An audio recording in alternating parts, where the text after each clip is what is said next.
गांधी नाम की डफली गूंजी या माला जपते रहिएगा तो इससे क्या पाकिस्तान अपनी हरकतें रोक देगा, ये सोच के कि नहीं नहीं हम आतंकियों से रिश्ता ना, हमने आज भी कोई आतंकियों से हमारा कोई रिश्ता नहीं। अरे आतंकवादी अब तो वो देश चला रहे हैं भाई, देश चला रहे हैं, सरकार उनकी है। वो आतंकवादी हैं। उन्होंने अमेरिका के साथ क्या किया? तालिबानियों ने क्या भारत के साथ कुछ किया है? क्या तालिबानियों ने भारत का नुकसान किया है? बिल्कुल नहीं किया है। वो एक आतंकवादी के तौर पर नहीं आया है। जब पाकिस्तान कल को काबुल का इस्तेमाल हमारे खिलाफ करना चाह रहा है और आज जब हम उस पोजीशन में हैं कि काबुल एक इशारे पर धनिया बो देगा पूरे पाकिस्तान में, तो हम क्यों नहीं करेंगे? पाकिस्तान पर हो रहा हमला सऊदी अरब पर हमला माना जाएगा? सऊदी वाले आ भी नहीं। वहां का प्रधानमंत्री खुद ये कहता है कि जब मैं किसी को फोन करता हूं या फिर किसी से मिलने का समय मांगता हूं तो मुझे मना कर दिया जाता है, ये कहकर कि फिर कुछ ना कुछ मांगने के लिए आ गया। दर्शकों नमस्कार, डीएनपी इंडिया में आपका स्वागत है। मैं हूं आपके साथ राहुल चौधरी और मेरे साथ मेरे सहयोगी प्रकाश मौजूद हैं। दर्शकों, अफगानिस्तान के विदेश मंत्री जब से भारत में आए हैं, पाकिस्तान पर जो कार्रवाई हो रही है और यहां भारत में रहने वाला एक बुद्धिजीवी वर्ग अब वो सवाल उठा रहा है और ये कह रहा है ये कैसे हो सकता है। आप आतंकवादी को क्यों बुला रहे हैं? हाँ, आप कैसे आतंकवादियों को बुला रहे हैं? अब उनसे कोई ये पूछे, प्रकाश भाई, किस डोनाल्ड ट्रंप की वो बात करते हैं? उन्होंने 40 बार कहा कि 45 बार कहा कि सीज फायर हमने कराया। उन्होंने कहा कि भारत की इकोनॉमी डेड है। तो यस, ओके, प्रेसिडेंट ट्रंप कह रहे हैं सच, करेक्ट, सच कह रहे हैं। हाँ, वो लोग अब ये कह रहे हैं कि भारत ऐसा कैसे कर सकता है। दर्शकों, बहुत सारी बातें हैं। देखिए, पाकिस्तान की क्या औकात है ये पूरी दुनिया को पता है। कैसे पूरी दुनिया के सामने कटोरा लेकर भीख मांगता है। वहां का प्रधानमंत्री खुद ये कहता है कि जब मैं किसी को फोन करता हूं या फिर किसी से मिलने का समय मांगता हूं तो मुझे मना कर दिया जाता है, ये कहकर कि फिर कुछ ना कुछ मांगने के लिए आ गया। वो पाकिस्तान ऑपरेशन सिंदूर के दौरान जबरदस्त तरीके से पिटा और फिर उसने जश्न मनाया। वहां टैंक, घास वाले टैंक पर खड़े होकर के वहां के प्रधानमंत्री ने, वो हारी हुई फौज का कमांडर, वहां का सेनापति, उसने भाषण दिया और कहा कि देखिए हम जीत गए। अमेरिका में जाकर के वहां के जो खनिज पदार्थ हैं बलूच के, उनका सौदा करके आते हैं ये लोग। लेकिन अगर तालिबान के विदेश मंत्री ये कहते हैं कि आप हम भाई भाई हैं, क्योंकि भारत ने अफगानिस्तान को सहायता पहुंचाई। जब अफगानिस्तान को जरूरत थी तो भारत ने यहां से बहुत सारी चीजें खाने पीने की वहां भेजी हैं। और यह भी सबको समझना चाहिए दर्शकों कि भारत हमेशा से यह कहता है कि हम किसी के कार्य क्षेत्र में हस्तक्षेप नहीं करते, हमें अपना काम करना है। और अब वहां के विदेश मंत्री ये कह रहे हैं कि भाई साहब आइए अफगानिस्तान में बढ़िया अपनी जो आपको कंपनी फैक्ट्री लगानी है लगाइए, हम आपको प्रोटेक्ट करेंगे, आप व्यापार कीजिए, किसी को क्या दिक्कत होनी चाहिए प्रकाश भाई। लेकिन यहाँ जो विपक्षी पार्टियों के नेता हैं उन्होंने झंडा उठाकर एकदम मोर्चा खोल दिया है। दर्शकों, एक चीज हम लोग जब इस बात की शुरुआत कर रहे हैं तो पहले एक चीज बहुत बेसिक समझ लीजिए। राहुल जी, हम इंडियंस बड़े इमोशनल होते हैं। हमको लगता है कि अरे पहले हमने ये माना है तो अब हम ये मान रहे हैं। दर्शकों, जहां दो देशों के संबंध का सवाल है, जहां डिप्लोमेसी का सवाल है, वो इमोशन पे नहीं चलता है। डिप्लोमेसी का एक ही थंब रूल है जो हाल के समय में है राहुल जी, आपके देश, आपकी मुल्क, आपके लोगों और आपकी मिट्टी का फायदा। बस इतना ही डिप्लोमेसी है। और आप जब इतने इमोशनल होते हैं और इतने आइडियलिस्टिक होते हैं तो आज के दौर में आपको दुनिया के बाकी देशों को देखना पड़ेगा कि क्या वाकई में दुनिया इतनी आइडियलिस्टिक है। आप गांधी नाम की डफली गूंजी या माला जपते रहिएगा तो इससे क्या पाकिस्तान अपनी हरकतें रोक देगा?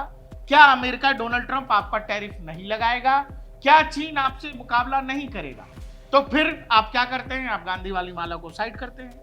आपको लगता है टिट फॉर टैट होना चाहिए और डिप्लोमेसी यही है। फिर मैं आपसे कह रहा हूं कि जब आप ये तय करें कि हमने तालिबान को लेकर क्या क्या कहा है, तो फिर आप ये भी सोचिए कि तालिबान को लेकर केवल हमने क्या अकेले कहा है, दुनिया के बाकी देशों ने भी बहुत कुछ कहा है।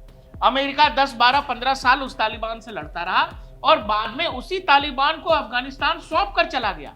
अफगानिस्तान कहीं ना कहीं हमारा पड़ोसी मुल्क है, थोड़ा बहुत बॉर्डर हमारा उससे जुड़ता है, जो पीओके का हिस्सा है, गिलगित वाला। अब जब जो देश हमारा पड़ोसी है और वहां ऐसे संगठन जिस पर आतंकी होने का ठप्पा है, वही लोग शासन चला रहे हैं और वो लोगों से पाकिस्तान की दुश्मनी है, पाकिस्तान हमारा दुश्मन है, पाकिस्तान के साथ अमेरिका दोस्ती कर रहा है। तब जब लादेन पाकिस्तान में मिला, तब आप आदर्शवादी होके क्या कर लेंगे? आप ये सोच के कि नहीं नहीं हम आतंकियों से रिश्ता ना, हमने आज भी कोई आतंकियों से हमारा कोई रिश्ता नहीं। अरे आतंकवादी अब तो वो देश चला रहे हैं भाई, देश चला रहे हैं, सरकार उनकी है, अरे सरकार भाई, में बैठे हुए हैं। आपने उंगली माल डाकू की कहानी सुनी है कि नहीं सुनी? वो डाकू बाद में महात्मा हो गया ना। अगर वो उनको अमेरिका ने सत्ता सौंप दी और आज वो प्रशासन चला रहे हैं, शासन चला रहे हैं, उनका जो पहले का रोल था वो अलग था, आज का रोल अलग है। 2 साल 2.5 साल हो गए उनको आए हुए, हम भी आज भी हमने तालिबान शासन को एक तरह से मान्यता नहीं दी है। बावजूद इसके वो हमसे व्यापार करना चाहते हैं। वहां करोड़ों की आबादी है जो भारतीयों को प्रेम करती है, भारतवासियों को चाहती है, भारत से प्रेम करते हैं। तो हमें ऐसे देश से बात क्यों नहीं करना चाहिए? और वहां के प्रशासन में जो लोग बैठे हैं वो पहले क्या कर रहे थे? हम पाकिस्तान को वो मौका क्यों दे जहां वो इस्लामी ब्रदरहुड की बात करता है कि हम मुसलमान तुम मुसलमान, चलो आकर के काफिर को मारें। यही था ना, क्योंकि काबुल में जब अमेरिका निकला राहुल जी, पाकिस्तान ने कहा कि काबुल का फतेह हमने किया है। इस्लामाबाद में लोग रैलियां निकाल रहे थे, जुलूस निकाल रहे थे। इमरान खान था और वहां आईएसआई का चीफ जो पूरा देख रहा था उस पूरे ऑपरेशन को, जब अमेरिका जा रहा था तो उनको ये लगा कि ये भारत की डिप्लोमेटिक हार है। लेकिन उस डिप्लोमेटिक हार से आप जैसे निकले हैं विजेता के तौर पर, जहां वो देश ये कह रहा है कि नहीं, भारत से हमारे संबंध बेहद गहरे हैं, भारत हमारा अच्छा दोस्त है, वो दुनिया में ना अमेरिका, ना पाकिस्तान, ना चीन, ना रूस किसी को देखने को तैयार नहीं है, वो केवल हमारी बात कर रहा है। देखिए प्रकाश भाई, एक और बड़ा सवाल ये है कि भारत सरकार, चाहे बड़ी बातें की जा रही हैं उत्तर प्रदेश के मुख्यमंत्री योगी आदित्यनाथ की, क्योंकि वो ये कहते हैं तालिबानी व्यवस्था भारत में नहीं चल सकती, खासकर उत्तर प्रदेश में नहीं चल सकती। ये बात राहुल जी उसने भी कहा है। हाँ भाई, तालिबानी व्यवस्था नहीं चल सकती, लेकिन हम क्योंकि भाई वो सरकार में हैं, जो हमारे हित हैं, जहां से हमें फायदा हो सकता है, क्या हम उनसे फायदा? देखिए दोस्ती, आप मुझे एक बात बताइए, क्या सऊदी अरब से भारत की दोस्ती नहीं है? हाँ, क्या सऊदी अरब में क्या क्या कानून है? क्या कतर से भारत की दोस्ती नहीं है? वहां क्या मिडिल ईस्ट क्या क्या कानून है? आप जाकर के देखिए। हाँ, अगर उन कानूनों के आधार पर महिलाओं को मिल रहे अधिकार पर ईरान से आपकी दोस्ती है भाई, ईरान सड़कों पर एग्जीक्यूशन करता है, चोरी किया, कुछ किया, साधारण से साधारण चीजों का पब्लिक एग्जीक्यूशन, और भारत उनसे व्यापार करता है, सबसे कर रहे व्यापार हैं करता भाई। है। लेकिन जो शासन उनके वहां चलता है, जैसी व्यवस्थाएं हैं, ये जरूरी तो नहीं कि वो व्यवस्थाएं भारत में भी हो जाएंगी। और देखिए अमेरिका में क्या होता है, अमेरिका भारत का दोस्त दुश्मन क्या है वो पता नहीं, समय समय पर देखिए सारी कहानियां ये होती रहती हैं, लेकिन ये किसी से छुपा नहीं है। आप ही लोग तो कहते हैं, यही लोग तो कहते हैं, बहुत सारे विपक्ष के जो नेता हैं, यहाँ एक बुद्धिजीवी वर्ग है, वो ये कहता है प्रकाश भाई कि मारपीट से बात नहीं बनेगी, पाकिस्तान से दोस्ती करनी पड़ेगी, अभी भाईचारा करने के लिए, सौहार्द बनाने के लिए। 370 से पहले तक ये लोग कहते थे कि पाकिस्तान में जो आतंकवादी संगठन है, हुर्रियत जो कश्मीर में बैठा है, जो आतंकियों को प्रमोट करता है, आप उनसे बात करो। हाँ, अभी भी कहते हैं, आप बात करिए, पाकिस्तान से बात अरे करिए। ऑपरेशन सिंदूर के बाद फारूक अब्दुल्ला का बयान है, हमें बातचीत करनी पड़ेगी, आतंकवाद नहीं रुकेगा जब तक पाकिस्तान से बात नहीं करोगे। तो ये उनके बयान है, ऑपरेशन सिंदूर के बाद के बयान। अब आप ये पूरा खेल समझिए, दर्शकों देखना, मैं फिर कह रहा हूं कि जब आप डिप्लोमेसी पर सोचते हो तो केवल अपने देश का हित समझो, केवल अपने देश का हित, और बहुत आइडियलिस्टिक होने की जरूरत नहीं है। दुनिया अगर इतनी आदर्शवादी होती तो हम भी आदर्शवादी होते। दुनिया जो कर रही है हम आज भी वो नहीं कर रहे हैं। बावजूद इसके आप ये समझिए, वो मौत की आता है, उसके अपने एम्बेसी में जो है, दूतावास में, वहां प्रेस कॉन्फ्रेंस थी, वहां महिलाओं की एंट्री नहीं हुई। इसको लोगों ने, भारत सरकार, प्रधानमंत्री, मुख्यमंत्री, जाने किस किस को जोड़ लिया कि अरे हमारे यहाँ बेटियों को नहीं जाने दिया, प्रेस कॉन्फ्रेंस में नहीं होने दिया, ये भारत की जमीन पर ऐसा। भाई साहब, ये हमारी आपकी सामान्य ज्ञान का ये नेता फायदा उठाते हैं। उनको लगता है कि जनता को तो कुछ पता है नहीं, खुले में झूठ बोल दो, क्या जा रहा है, नैरेटिव तो सेट हो ही जाएगा। किसी भी देश का जो एम्बेसी है, उनका जो कॉन्सुलेट है, उस देश के अंदर जो कहते हैं ना कि दूतावास के साथ कुछ अधिकार आता है, हर देश का अधिकार आता है। आप उनके अधिकारियों को ऐसे नहीं पकड़ सकते, गिरफ्तार नहीं कर सकते। इसलिए क्या होता है, कोई भी समस्या जब होती है तो आप उनके दूतावास में जितने अधिकारी हैं सबको भेज देते हैं। आपको ये तक जानकारी अगर हो कि ये फलानी एजेंसी का एजेंट है, ये आईएसआई का एजेंट है, या किसी भी का एजेंट है, आप उसको गिरफ्तार नहीं कर सकते, आप उसको वापस उसके देश भेज देते हो, ये जानते हुए भी। तो ये समझना कि जब वो दूतावास है उसके अंदर उनके देश का कानून है, उनकी समझ है, उनका फैसला है, वो एक किसको, तरह से कह लीजिए वो उनकी धरती है। हाँ, जो दूतावास की धरती है वो उनकी धरती वो है। किसको प्रेस कॉन्फ्रेंस में आने देंगे, नहीं आने देंगे। दूसरा, जब ये बवाल हुआ तो फिर उन्हीं लोगों ने, जिन पर ये आरोप लग रहा है कि आपने महिलाओं को नहीं आने दिया, उन्होंने क्या कहा, जो राहुल जी कह रहे थे कि भाई तालिबान का शासन केवल अफगान लैंड पर है, केवल अफगान लैंड पर है। और अगर वो लोग इतने रिजिड होते कि वो महिलाओं को नहीं आने देंगे भारत की धरती पर, भारत का प्रेशर काम नहीं करेगा, भारत की बात नहीं मानी जाएगी, तो फिर अगले दिन आकर के महिलाओं का बकायदा प्रेस कॉन्फ्रेंस करके ये सफाई नहीं दी जाती और महिलाओं की बात नहीं सुनी जाती। केवल और केवल अपने देश को, अपने देश के शासन को नीचा दिखाने के लिए कि अरे ये तो वो सरकार है जो कहती है कि हम आतंकियों से बात नहीं करते हम आतंकियों से बात, भाई हम आतंकवादियों से डील नहीं करते। पाकिस्तान आतंक स्पॉन्सर स्टेट है, हम पाकिस्तान से डील नहीं करते। पाकिस्तान में सेना है, चुनी हुई सरकार है, वो सेना हटा के उठाती पटकती रहती है। कल को जब कोई सैन्य चीफ वहां बैठ जाएगा, हमने मुशर्रफ से बात नहीं की है क्या? कल को अगर असीम मुनीर होगा तो बातचीत का सिचुएशन बनेगा तो हम असीम मुनीर से बात करेंगे। हाफिज सईद ही जिस दिन पाकिस्तान संभालने लगेगा, हमारी मजबूरी होगी कि आपको बात करनी पड़ेगी हाफिज से। लेकिन आज जो अफगानिस्तान में लोग हैं, क्या उनका सेंटिमेंट एंटी इंडिया है? क्या वो भारत के खिलाफ सोचते हैं? क्या वो भारत की बर्बादी चाहते हैं? क्या वो भारत को तबाह होते देखना चाहते हैं? नहीं चाहते। वो भारत को आगे बढ़ते देखना चाहते हैं। क्यों? क्योंकि आपने अफगानिस्तान की वाकई मदद की है और उसने भैया दुनिया देखा है, उनके यहाँ सब आकर के लौट करके चले गए, उनको जला दिया, तबाह कर दिया, बर्बाद कर दिया, अपने अपने हिसाब मतलब से, हाँ, अपने अपने हिसाब से, मतलब से इस्तेमाल किया, इस्तेमाल करने के बाद में वहां से चले गए। अभी देखिए, आप अमेरिका को ही लीजिए, कितने लंबे समय तक वहां पर रहे, और फिर क्यों वो पैसा, वो हथियार, वो सब कुछ आप छोड़ करके वहां से चले गए? क्यों चले गए? आपको भागना ये जवाब कौन मांगेगा? आपको भागना था, आपको लगा कि जल्दी जल्दी निकलो, जल्दी से जल्दी निकलो। बाइडेन प्रशासन जाते जाते उसने ये किया। हाँ। अब डोनाल्ड ट्रंप सब आए हैं, उनको लग रहा है कि बहुत सोफिस्टिकेटेड, वो फिर यहाँ पर आना चाहते हैं। हमने कुछ हथियार बहुत सोफिस्टिकेटेड छोड़ दिए।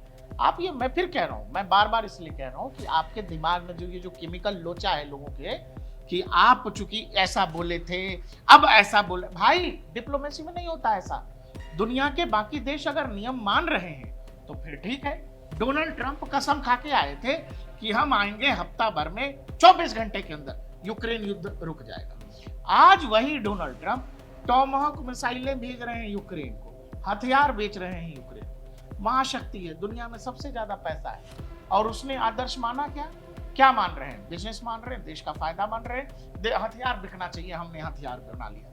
आप कहां आज के दौर में आइडियलिस्टिक हो रहे हैं? हमने आज तक किसी देश का कोई फायदा नहीं उठाया, हम दूसरे देशों पर कब्जा भी नहीं करते। आपको ये बेसिक बात समझनी, बुर्किना फासो का एक वो था जो सैन्य कमांडर था, उसके यहाँ भी रेयर अर्थ मिनरल्स वगैरह हैं। उसने कहा कि हम भारत से ही केवल डील करेंगे। क्यों कहा? तो उसने कहा कि हमने यूरोप को भी देखा है, हमने अमेरिका को भी देखा है, वो अपनी शर्तों के साथ हमारे यहाँ बिजनेस करना चाहते हैं, और उनका ये रहता है कि अपने यहाँ की केमिकल, अपने यहाँ के पेस्टिसाइड्स हमारी जमीन पर हम खराब करें और उनका उपयोग करें। हम ये नहीं होने देंगे। भारत ने हमारे सामने ऐसी कोई शर्त ही नहीं रखी। भारत हमारा फायदा नहीं उठाना चाहता है, वो कहते हैं ना कलेक्टिव बिजनेस करना चाहता है, हमारा भी फायदा हो, आपका भी फायदा हो, नुकसान किसी का ना हो। अफगानिस्तान भाई भूखे मर रहा था, तब हमने उसको अनाज और गेहूं भेजा है। हमारी जबकि कई सारे हाइड्रो पावर प्रोजेक्ट $3 बिलियन से ज्यादा के राहुल जी बंद हो गए, ठप पड़ गए। हमने तो अपना दूतावास तक बंद कर दिया। बावजूद इसके हमने उनको, जब वहां पर भूकंप आया, हमने अनाज भेजा है। तो लोगों के समझ में नहीं आएगा क्या कि हमको अनाज भेजना था, पाकिस्तान ने अपने रास्ते से जाने नहीं दिया, हमने बाद में ईरान से भेजा है। तो आपको एक बात बहुत बेसिक समझनी होगी, वो आतंकवादी हैं, उन्होंने अमेरिका के साथ क्या किया? तालिबानियों ने क्या भारत के साथ कुछ किया है? क्या तालिबानियों ने भारत का नुकसान किया है? बिल्कुल नहीं किया है। तालिबानियों का इस्तेमाल पाकिस्तान करना चाह रहा था आफ्टर काबुल, कि तालिबान अगर सत्ता में आ जाएगा तो हम जो डायरेक्ट इंगेज होते हैं भारत से, हमारे यहाँ से जो लोग सीधे इन्फिल्ट्रेट करते हैं कश्मीर के इलाके में, वो छोड़ के हम जो तालिबानी लड़ाके अब फ्री हो गए, जिनके पास अब लड़ाई का काम नहीं है, उनको हम कश्मीर रीजन में भेज करके डिस्टर्ब कराएंगे, उसके लिए वो तैयार नहीं हुए। ये बड़ी बात है ना। और आपको लगता है कि अरे आप उसको देश घुमा रहे हैं, देश क्या वो बंदूक टांग के घूम रहा है क्या? वो जैसे कोई विदेश मंत्री आता है वो डेकोरम के साथ और उस तरह से घूम रहा है भाई, उसको जिससे मिलना है वो मिल रहा है, बात कर रहा है। सबसे बड़ी बात तो ये है ना प्रकाश भाई, वो एक आतंकवादी के तौर पर नहीं आया है, वो विदेश ऐसा मंत्री नहीं है, वो विदेश मंत्री है भाई, देश को चला रहे हैं, उनकी अपनी विदेश नीति है, भारत की अपनी विदेश नीति है। विदेश मंत्री के साथ में बैठ करके बातचीत कर रहा है। वो आतंकवादी संगठन जिसने उसको मान्यता दी हुई है आतंकवादी संगठन की, वो लोग क्या करते हैं, वो किससे मुलाकात करते हैं? ट्रंप साहब ने हाल फिलहाल किससे मुलाकात नहीं की है? जिनको उन्हीं के अमेरिका, उन्हीं के देश ने उनको आतंकवादी संगठन घोषित किया हुआ है। हमास के साथ डील कर रहे हो तो हमास के साथ डील में क्या हुआ होगा? वहां कौन लोग साधु महात्मा आकर के मीटिंग करते हैं? हमासी के लोग तो जाके मीटिंग करते होंगे। अब अमेरिका कहे कि हम टेरर से बात नहीं करते, तो टेरर से बात नहीं करोगे तो बात खत्म हो गई। तो टेरर से बात नहीं करते हैं तो पाकिस्तान को वहां गोद में क्यों बिठाया हुआ है? वहां जाकर के वो खनिज पदार्थ लेकर के जाते हैं, दोनों चाचा भतीजा जाकर के वहां सौदा करके आते हैं। ये कोई पूछे प्रकाश भाई उनसे, जहां लादेन मिला उसी पाकिस्तान, जिस पाकिस्तान को ये कह रहे थे कि आतंकवाद का सबसे बड़ा अड्डा है पाकिस्तान, उसी पाकिस्तान की पैरवी अब की जा रही है।